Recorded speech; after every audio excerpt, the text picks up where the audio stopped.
In some industries, the biggest player captures almost all the profit.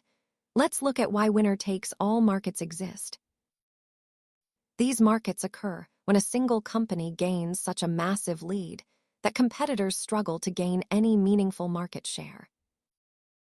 It is common to see one firm holding a huge chunk of the market, leaving only crumbs for everyone else. Network effects and high switching costs are the primary engines that keep these dominant players at the very top. In a standard market, you have many options. In winner-takes-all markets, the leader sets the rules for the whole industry. This chart shows how revenue is often lopsided, with the primary platform generating far more cash than its closest rivals combined. Investors watch these dynamics closely because the leader's position is often incredibly hard to disrupt once it is established. Winner-takes-all dynamics change how we evaluate business moats.